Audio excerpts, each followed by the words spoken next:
Bonjour, c'est Manon Fossat. Bienvenue dans Les Géants du rugby, le podcast consacré aux légendes du rugby français. Dans la seconde partie de cet épisode, Marc Lièvremont vient de fêter son anniversaire avec les Bleus. Nous sommes le 28 octobre 1999, 3 jours avant la demi-finale face aux All Blacks. Il y a un petit cadeau, un stylo FFR mis par Joe Mazzo dans un magnifique coffret. Donc je tiens mon petit discours, je suis assez ému parce que bon, l'événement il est là quand même en éveil de match, que j'exprime aussi mes regrets que mon frère Thomas ne soit plus là, puisque la finale c'était le 6 novembre, le jour de son anniversaire. Et donc on joue dans le temple du rugby, hein, donc Twickenham, avec beaucoup d'anglais, parce qu'on connaît un petit peu l'orgueil de nos amis britanniques, et ils étaient convaincus que leur équipe nationale serait bien présente, et paf, ce sont les Frenchies qui sont là. Donc un contexte un peu bizarre quand même, c'est vrai. Voilà, il y avait quand même de la confiance, et l'envie en tout cas de, même si la cause paraissait perdue, de jouer un match d'exception.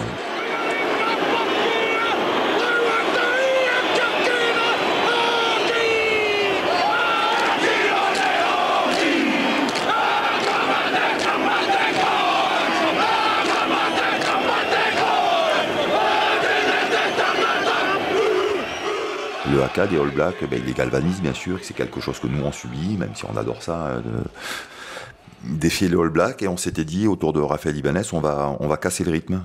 Nous, eux ils font le haka, et puis derrière on va se regrouper, on va patienter, on va les laisser attendre un peu, jouer à notre rythme. Et là, ce qui n'était pas prévu, c'est qu'on est tous rassemblés en cercle, on prend du temps, l'arbitre s'impatiente, demande, on voit du coin de l'œil les All Blacks sont prêts aussi, et spontanément on chante une deuxième Marseillaise entre nous, quoi. Et c'était un moment extrêmement puissant. On avait beaucoup de mes coéquipiers, peut-être moi, on était en larmes. On était dans une émotion vraiment. C'était comme souvent hein, face au haka, ces célébrations, c'est une sorte de pacte quoi qu'on scelle. Alors c'est passé de manière, c'était moins orchestré qu'encore une fois qu'en 2007, en 2011, mais en tout cas, ça a été un grand moment de communion avant ce coup d'envoi. L'entame de match est extrêmement physique, à tel point que Richard Dourte arrache une partie des dreadlocks du redoutable Tana Umaga. On relance avec Benazi pour la percussion, on va bientôt approcher du centre du terrain, voilà c'est fait, regroupement, les Français conservent le ballon, on joue côté fermé avec Dominici qui perce, qui est en face de lui, le 3/4, ça y est tout seul devant Wilson, et il va marquer, il est à 3 mètres de l'embut, est-ce qu'il va avoir de soutien? Pierre Albaladejo, est-ce qu'on est tout près de marquer là? Oui, absolument, la balle est toujours pour les Français ici avec Dourte qui remet sur le grand côté, il y aura un essai de Tito la maison, formidable essai français après un exploit extraordinaire de Dominici. Christophe Dominici qui a crocheté 3 Blacks, c'est pas une mince affaire déjà quand c'est pas les Blacks, et alors quand c'est les Blacks ça devient magique, et ce diable de Tito la maison qui était là pour poursuivre l'action et marquer cet essai au milieu des poteaux. Oh qu'il est beau. On ne va pas s'en plaindre. Oh là là, on se régale. Les Bleus mènent 10-9. C'est alors que l'extraterrestre Jonah Lomu, avec son mètre 95 et ses 100 kilos, entre en scène. Je me souviens bien sûr de cet essai de Jonah Lomu, un essai lomuesque, hein, donc où il passe sur le corps de pas mal de mes coéquipiers. J'ai le sentiment malgré tout que notre plan de jeu, on est en place quoi. On est en place, que j'ai le sentiment que devant on rivalise. On les domine pas, comme ça a été le cas en deuxième mi-temps, mais on rivalise. J'ai le souvenir que les dernières pénalités sifflées par l'arbitre du match, le stade de Twickenham, donc bien garni d'anglais quand même, bascule et commence à encourager l'équipe de France. Donc le public sent qu'il se passe quelque chose quand même. À la mi-temps, les Français sont menés 17-10.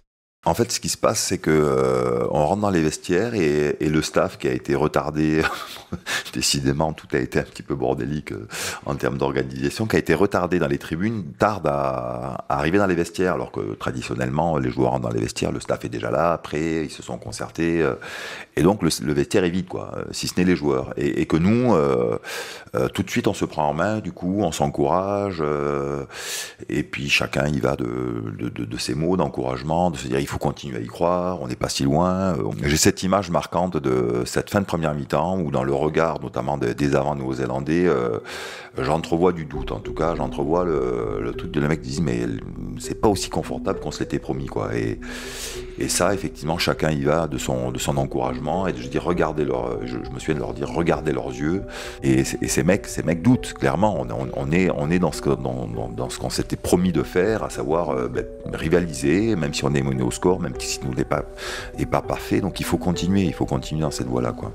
Malgré tout, Jean-Claude Scrella est un peu remonté, a envie de nous tirer les bretelles, et Joe Mazot l'aurait freiné en fait au moment où il arrive dans les vestiaires où il veut peut-être un peu nous secouer, et Joe lui dit Jean-Claude, laisse-les, regarde, ils sont bien, ils sont sereins, ils se sont pris en main, ils se disent les choses positives, et on repart donc sur cette deuxième mi-temps. À peine revenus sur la pelouse, les Bleus encaissent un nouvel essai de l'inoxydable ailier Jonah Lemoux. Pourtant, petit à petit, il recolle au score grâce à 2 drops et 2 pénalités de Titou Lamaison.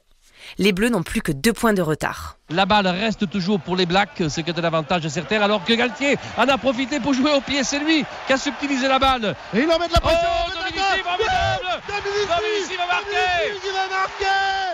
Extraordinaire récupération de Toulonnais, Christophe Dominici, qui est allé aplatir là-bas. Je revois la fin de l'action avec une mêlée spontanée peut-être dans les 40 ou à hauteur de la ligne médiane sensiblement, et où Fabien Galtier envoie se joue au pied par-dessus avec ce rebond hallucinant quelque part. Là aussi la chance ça se provoque, mais qui trompe les 2 Néo-Zélandais. Le ballon il revient miraculeusement dans les bras de notre Domi qui démarre là, chevauché fantastique avec ses maillots trop grands pour nous. Je me souviens aussi de ces maillots alors que les Blacks étaient déjà hyper équipés avec ses maillots près du corps, donc on aurait été des Golgoth et nous on ressemblait à pas grand chose, surtout nos 2 ailiers de poche, Bernat Sall et Dominici, et Domi avec son maillot de taille double XL qui s'envole dans l'embut, et pour la première fois du match on passe devant.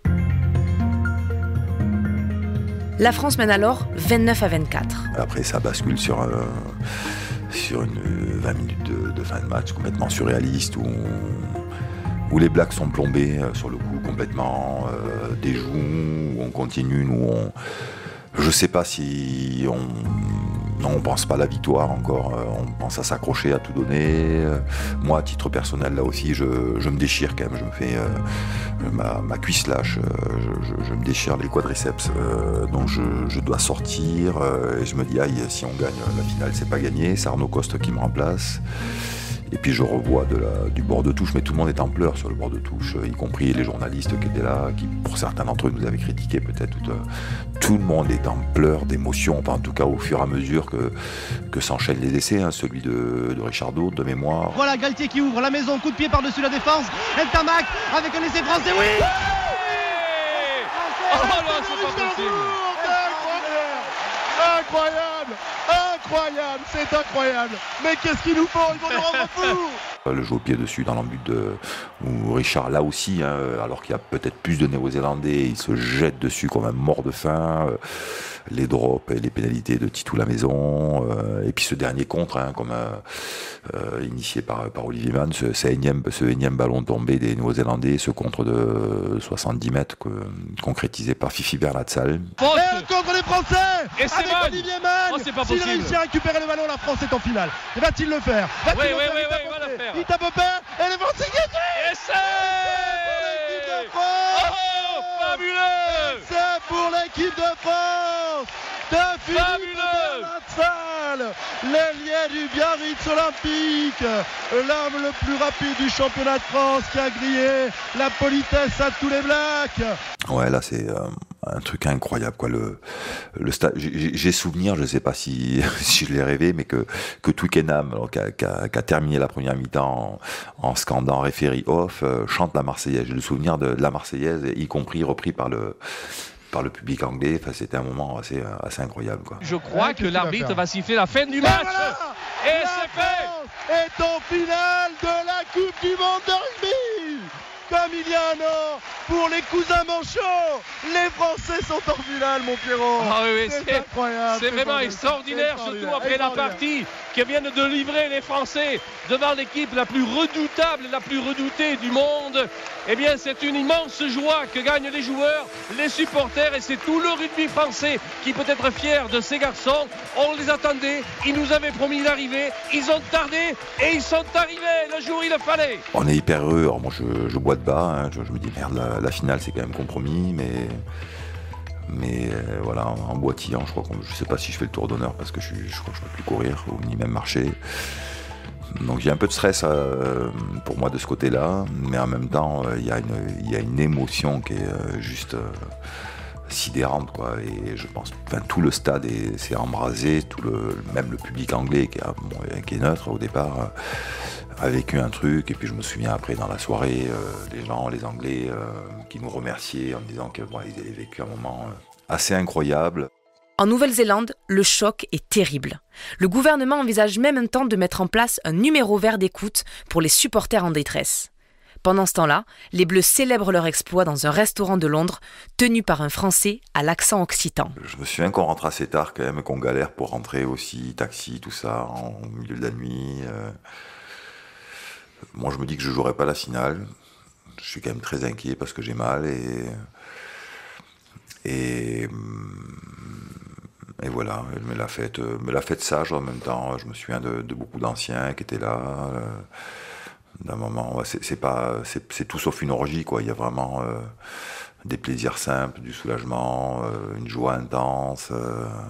Je me souviens, puisque c'était les premiers portables des gens, de nos proches qui pleuraient d'émotion au téléphone. Je me souviens des piles c'était des fax à l'époque, de messages, d'encouragement. Je me souviens que l'endroit où on avait préparé le match était encore plus catastrophique que pour la demi-finale. Donc si c'est possible, hein, un hôtel, genre un équivalent un hôtel vraiment bas de gamme, on va dire, avec un McDonald's à côté, un parking, un truc hyper cheap. C'était tout sauf somptueux. Bon, c'est pas le plus important parce que bon, on l'a vu, l'hôtel était de meilleure qualité, même si l'endroit était pas génial non plus pour préparer la demi-finale. Les regrets, c'est que peut-être d'une part le fait qu'on ait évolué toute cette compétition dans ce climat de doute, de scepticisme, on n'était pas bien et que quelque part si tu veux être champion du monde, tu dois être dans l'obligation dès le départ d'y croire un minimum et de le planifier, quoi. Et que ce match, il a tout emporté quelque part. Je me souviens des médias qui étaient omniprésents et qu'on n'a pas su se protéger de ça, que peut-être certains un peu... Peut-être pas par égoïsme, mais en tout cas, ont accepté des interviews à droite à gauche, alors qu'il aurait fallu se mettre dans une bulle et penser qu'à cette finale, on avait été quand même une équipe australienne, peut-être moins talentueuse que nos adversaires néo-zélandais, mais avec des joueurs exceptionnels et qui étaient certainement beaucoup mieux préparés que nous à cet événement-là. Donc ça a été une semaine un peu pourrie quand même. On n'est jamais revenu sur Terre, et puis le soufflet était tombé. Moi, je vais passer des examens et le médecin me dit que ça va aller. Donc je joue infiltré, mais bon, j'ai mal et en fait j'ai une déchirure. Je sais même pas, donc je joue très handicapé. Et puis je sens qu'on n'est pas dedans et qu'on rivalise, quoi, peut-être 1 heure, mais que tout le pétillant de cette demi-finale, il a disparu et qu'on n'est pas armé tout simplement. Pour être champion du monde ce jour-là, quoi. Et que logiquement les Australiens nous battent. Oh, et voilà, nouvel essai pour les Wallabies à la suite d'un superbe départ de Owen Finnegan, remplaçant, qui était entré il y a quelques minutes. Il a échappé à toute la défense française et il est allé aplatir là-bas en terre promise. Et voilà, là cette fois-ci c'est définitivement terminé pour l'équipe de France. Les Bleus qui sont derrière leur en but, les uns sont assis et ne comprennent pas ce qui vient de leur arriver. Ce nouvel essai inscrit donc par Finnegan. Le score 33-12 en faveur de l'Australie. J'ai pas souvenir d'une déception monstrueuse, à savoir j'ai pas fini en pleurs. Là il y a une forme d'abattement et j'essaie déjà de prendre la mesure de cette compétition, de ce parcours qui a été quand même beau.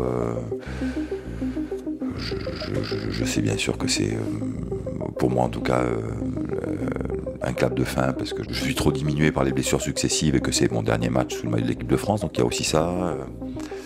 Voilà, il y a de la tristesse, il y a certainement déjà des regrets, tout simplement qu'on soit passé à côté de l'événement, quoi. Et finale de Coupe du Monde, on n'en joue pas tous les jours et on ne s'est pas donné les moyens de l'emporter celle-là pour plein de raisons. Hein.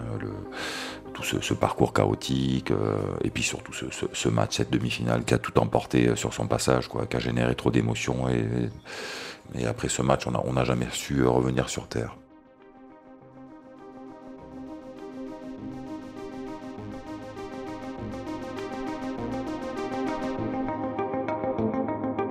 Marc Yavremont ne le sait pas encore, mais il aura la chance, 12 ans plus tard, de connaître une autre finale de Coupe du Monde, cette fois comme sélectionneur. Mais ça, on en parlera avec lui dans un autre épisode.